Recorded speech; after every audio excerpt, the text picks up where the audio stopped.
What's going on, guys? It's Elias. Welcome back to the channel. Thanks for tuning in.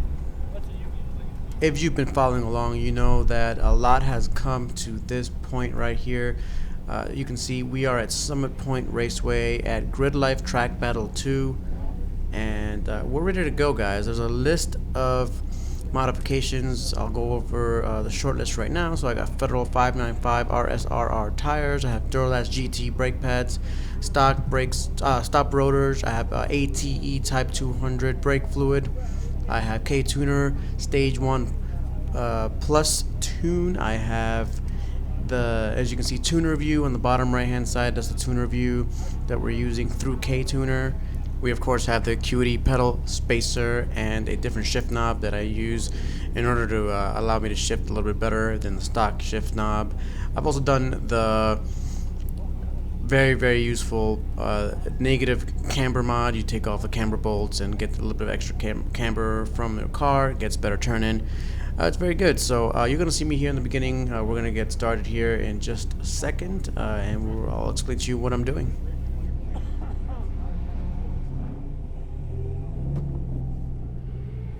So for those of you that are new to time trial or time attack, it's all about setting the fastest lap possible.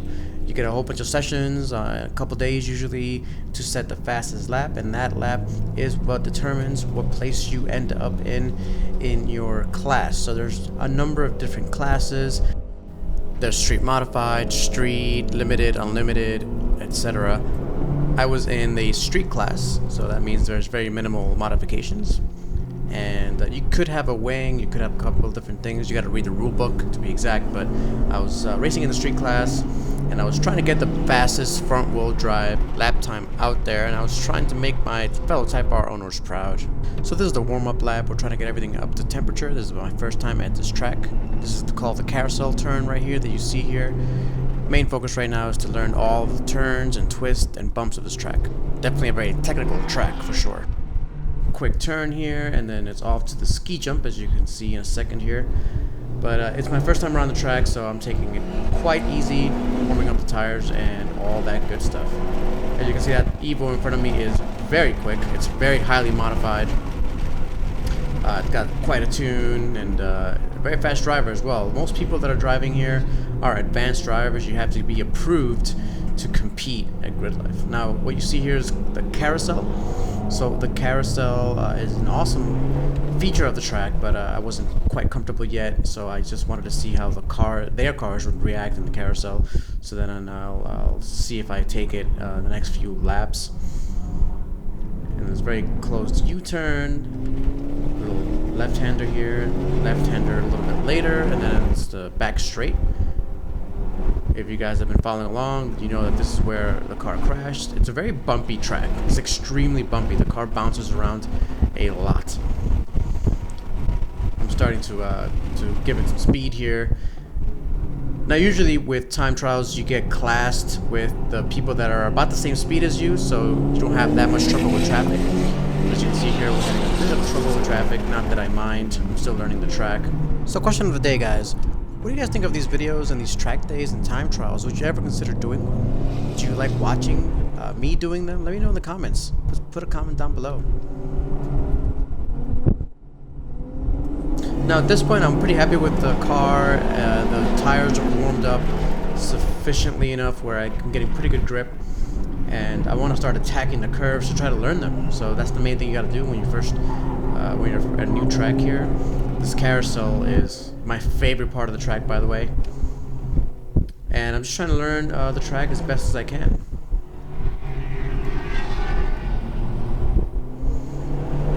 Here again, we're going towards the ski jump. Now, I do get airborne. I don't think just yet, but there are times where I do get airborne during this section right here. I jump, you have to brake fairly hard, and then head into the carousel. I'm still not ready to get in there. I'm taking my time. I don't want to jump off and catapult off the track.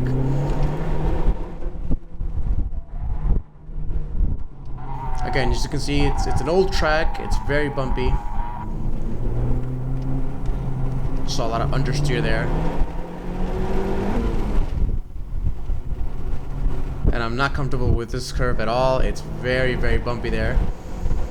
So again, taking it pretty easy, learning the track.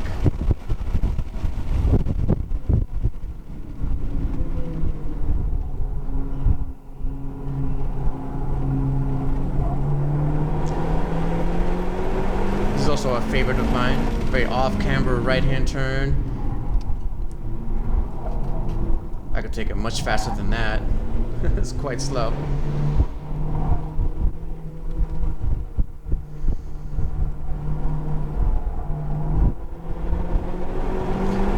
So it's commonplace for you to have a hot lap, a cold lap, and then a hot lap, and then a cold lap. And that's just first to kind of save your tires, save your brakes, save your engine temperature. And, you know, your fastest lap is what counts. It's not how many times around you go. It's all about setting that one fast lap. If you set one very, very fast lap, and then you go back to the paddock, you could still win. Here we go with the ski jump, slow down. You gotta be very careful with that ski jump because you do get airborne. If you don't do it right, you can get into trouble. Once again, you'll see me studying here the carousel and what it does to the cars, how it unsettles the suspension. I'm still warming up to the fact that I'll be using that carousel to gain more speed.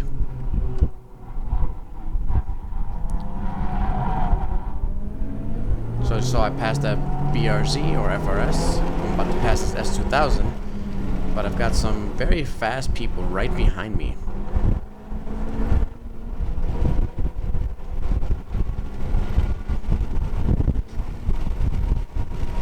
As you can see, I'm starting to have a little bit of fun here.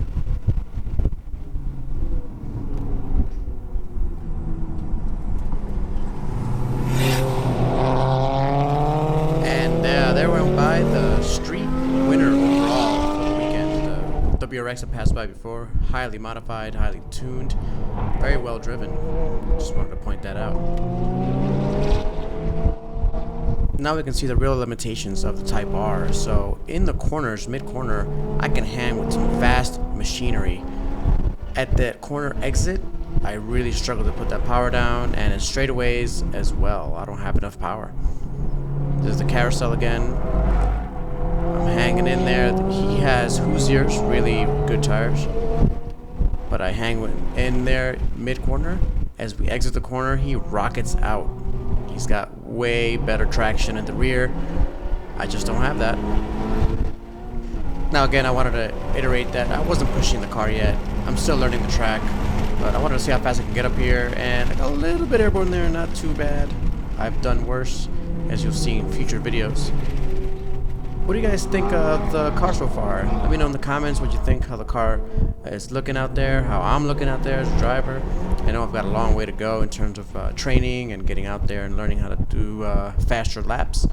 But I think I've been getting better as we've come along here. I've got 10 years of on-track and autocross experience that I'm trying to put down here with a fast Civic Type R. Alright, boys and girls, thanks for watching this part 1. Stay tuned for part 2, where I set some pretty good lap times in session 1. Let me know in the comments if you guys see any more of these or any other questions that you have. Thanks for watching. I'll catch you next time. Peace out.